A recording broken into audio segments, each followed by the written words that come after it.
संसद से 100 मीटर की दूरी पे हमारे कार्यकर्ताओं को मारा पीटा गया। एक झुग्गी में वहां महिलाओं के साथ अभद्रता की गई।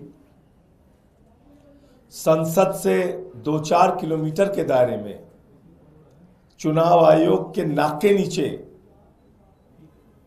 पैसे बांटे गए, दारू बांटे गए, साड़ियां बांटी गई, जूते बांटे गए, लोटे बांटे गए। खुला खेल चला। स्याही लगाई गई 2-2 हजार रुपए देके। चुनाव को मजाक बना दिया गया।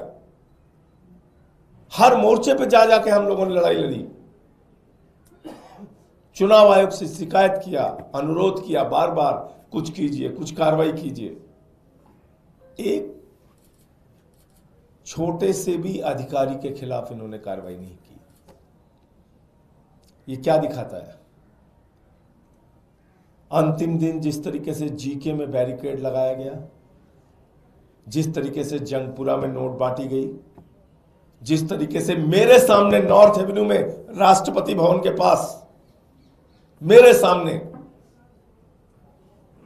एन ब्लॉक में पैसे दे दे के उंगली में स्याही लगाई गई। फिर जब मैं वहां पहुंचा तो वो लोग भागे।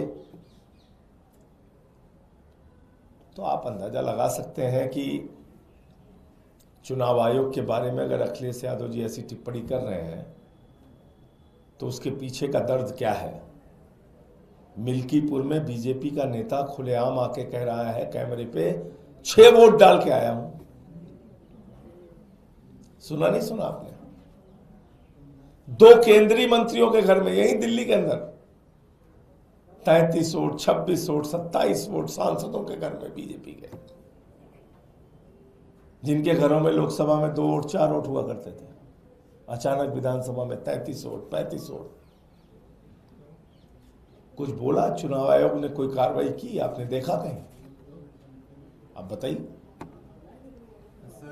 शुरुआती दौर में जब हम लोग मिले थे तो उन्होंने जरूर कार्रवाई की। फिर कहां से उनके ऊपर प्रेशर आया, क्या हुआ मुझे नहीं मालूम। फिर एकदम से चुनाव आयोग, जिसको कहते हैं कोमा की अवस्था में चला गया, फिर वहां से नहीं निकल पाया।